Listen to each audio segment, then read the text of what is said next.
Bismillahirrahmanirrahim. Assalamualaikum warahmatullahi wabarakatuh. Pada kesempatan ini, kakak ingin bercerita tentang kisah Nabi Nuh yang diambil dari buku 24 Nabi dan Rasul Teladan Utama Sikma Daya Insani. Pembuatan kapal. Para penentang Nabi Nuh As-Salam semakin gencar melakukan penyerangan terhadap Nabi Nuh As-Salam dan para pengikut setianya. Mereka bersatu untuk menghancurkan Nabi Nuh As-Salam dan pengikutnya. Allah yang Maha Besar tidak tinggal diam.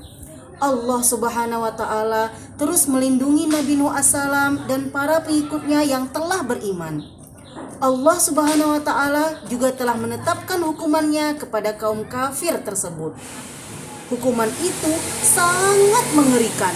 Sebuah kekuatan yang amat dahsyat akan menghancurkan mereka. Allah Subhanahu wa Ta'ala akan menenggelamkan mereka semua. Allah Subhanahu wa Ta'ala telah memerintahkan Nabi Nuh As-Salam untuk membuat sebuah kapal. Kapal itu berukuran sangat besar. Sebelumnya belum pernah ada kapal yang besarnya sebanding dengan kapal Nabi Nuh As-Salam. Nabi Nuh As-Salam segera mengumpulkan semua pengikutnya. Mereka mengerjakan perintah itu bersama-sama. Siang dan malam mereka terus bekerja tanpa kenal lelah. Pembuatan kapal tersebut dikerjakan di luar kawasan tempat tinggal mereka. Tujuannya agar mereka dapat bekerja dengan tenang. Namun sayangnya kaum kafir tetap saja mengganggu dan mengejek mereka. Hahaha, hai Nuh, tampaknya sekarang kamu telah menjadi tukang kayu ya? Bukankah kamu mengaku sebagai seorang nabi atau rasul? Kenapa sekarang menjadi tukang kayu dan pembuat kapal? Ejek salah seorang kafir. Hai Nuh, kapal itu jalannya di laut, bukan di darat. Bagaimana dia akan berjalan? Apakah kapal ini akan ditarik oleh sapi? Atau mungkin jangan-jangan kamu mengharapkan angin untuk menarik kapalmu ke laut? Hahaha, ejek yang lainnya pula. Semua orang yang ada di sana ikut menertawakan Nabi Nuh As-Salam. Nanti kalian akan mengetahuinya sendiri, jawab Nabi Nuh As-Salam singkat. Orang-orang kafir itu terus mengejek dan menertawakan Nabi Nuh As-Salam dan pengikutnya. Setiap kali melewati Nabi Nuh As-Salam dan pengikutnya yang sedang bekerja, kaum kafir itu selalu menyempatkan diri untuk mengejeknya. Namun Nabi Nuh As-Salam tetap sabar menerima ejekan mereka. Suatu saat, orang-orang kafir tersebut kembali mengejek Nabi Nuh As-Salam sambil tersenyum. Nabi Nuh As-Salam menjawab ejekan mereka, jika kamu mengejek kami, kami pun akan mengejekmu sebagaimana kamu mengejek kami. Kelak kamu akan mengetahui siapa yang akan ditimpa azab yang menghinakan dan kekal. Demikianlah, setelah sekian lama Nabi Nuh As-Salam dan pengikutnya bekerja keras, kapal besar siap berlayar. Kapal itu mampu menampung pengikut setia Nabi Nuh As-Salam dan berpasang-pasangan hewan yang hidup di muka bumi. Setelah pembuatan kapal ini selesai dikerjakan, apalagi yang diperintahkan Allah Subhanahu wa Ta'ala kepada Nabi Nuh As-Salam?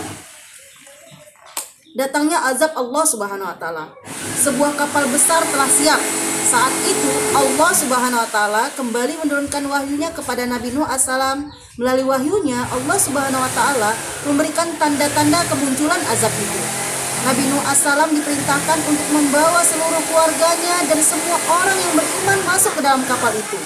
Nabi Nuh As-Salam juga diperintahkan untuk membawa berbagai jenis hewan yang ada secara berpasangan, jantan dan betina, juga segala jenis tumbuh-tumbuhan.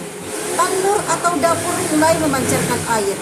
Muncul gelembung-gelembung tanah dari setiap permukaan bumi yang membentuk seperti tungku. Itulah tanda-tanda dari Allah Subhanahu wa Ta'ala bahwa azab akan segera tiba. Nabi Nuh As-Salam segera membawa masuk ke dalam kapal semua yang telah diperintahkan oleh Allah Subhanahu wa Ta'ala.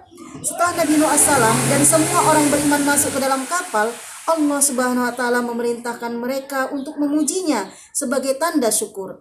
Allah Subhanahu wa Ta'ala memerintahkan mereka untuk membaca Subhanalladzi sakhkhara lana hadza wa ma kunna lahu muqrinina wa inna ila rabbina lamunqalibun. Maha suci Allah yang telah menundukkan semua ini bagi kami, padahal kami sebelumnya tidak mampu menguasainya, dan sesungguhnya kami akan kembali kepada Tuhan kami. Az-Zukhruf 13 dan 14. Kemudian mereka diperintahkan membaca doa, Bismillahi majreha wa mursaha, inna rabbi laghafurur rahim. Dengan menyebut nama Allah pada waktu berlayar dan berlabuhnya, sesungguhnya Tuhanku Maha Pengampun, Maha Penyayang. Hud 41. Allah Subhanahu wa taala membukakan pintu-pintu langit. Turunlah hujan yang sangat deras. Belum pernah ada hujan seperti itu di muka bumi ini sebelum dan sesudahnya. Permukaan bumi pun mengeluarkan air. Semakin lama, air semakin meninggi. Gunung-gunung tenggelam. Tumbuh-tumbuhan dan hewan-hewan baik yang kecil maupun yang besar, semuanya hanyut. Seluruh makhluk diambang kematian. Saat itu, kehidupan hanya di atas kapal Nabi Nuh assalam. Semua permukaan bumi telah menjadi lautan. Angin bertiup kencang. Kapal yang dinaiki oleh Nabi Nuh assalam dan pengikutnya berlayar di tengah-tengah gelombang air bah yang semakin tinggi. Gelombang itu sangat menakutkan. Gelombang itu sangat besar dan tinggi, laksana gunung-gunung yang siap menghancurkan dan menenggelamkan mereka. Nabi Nuh assalam memerhatikan kaumnya yang terombang-ambing di atas permukaan air. Tiba-tiba dia melihat seseorang yang sangat dikasihinya, putranya. Tubuh anaknya itu tampak timbul dan tenggelam dipermainkan oleh gelombang. Betapa sedihnya Nabi Nuh assalam melihat putra yang dikasihinya itu berada di tengah-tengah gelombang yang tinggi. Apakah yang dilakukan oleh Nabi Nuh assalam saat melihat putranya yang sedang berjuang di tengah derasnya gelombang tersebut? Ketika melihat putranya sedang mengalami kesengsaraan, tergeraklah hati Nabi Nuh assalam untuk mengajak putranya untuk menaiki kapal. Rasa cinta seorang ayah kepada anaknya muncul saat itu. Dengan suara yang sangat keras, Nabi Nuh assalam memanggil putranya. Beliau berusaha membujuk putranya itu agar mau mengikuti rombongan mereka. Wahai anakku, naiklah ke kapal bersama kami dan janganlah kamu bersama orang-orang yang kafir, teriak Nabi Nuh assalam kepada putranya. Ajakan Nabi Nuh assalam ditolak oleh putranya. Dia tetap enggan menaiki kapal Nabi Nuh assalam. Aku akan mencari pelindung ke gunung yang dapat menghindarkan aku dari air bah ini, jawab putranya. Tidak ada yang dapat melindungi dari siksa Allah pada hari ini selain Allah yang Maha Penyayang, ujar Nabi Nuh assalam terus membujuk putranya. Namun putranya tetap menolak ajakan Nabi Nuh assalam. Beberapa saat setelah percakapan mereka, hilanglah putra Nabi Nuh assalam ditelan gelombang. Nabi Nuh assalam berusaha mencari putranya di antara tingginya gelombang. Namun beliau tidak dapat menemukannya. Beliau tidak dapat melihat putranya lagi. Hanya deburan ombak yang terlihat semakin lama semakin meninggi. Gelombang besar dan sangat mengerikan itu telah membawa putranya pergi. Nabi Nuh assalam bersedih. Putranya bersama dengan orang-orang kafir lainnya yang juga ingkar kepada Allah Subhanahu wa taala.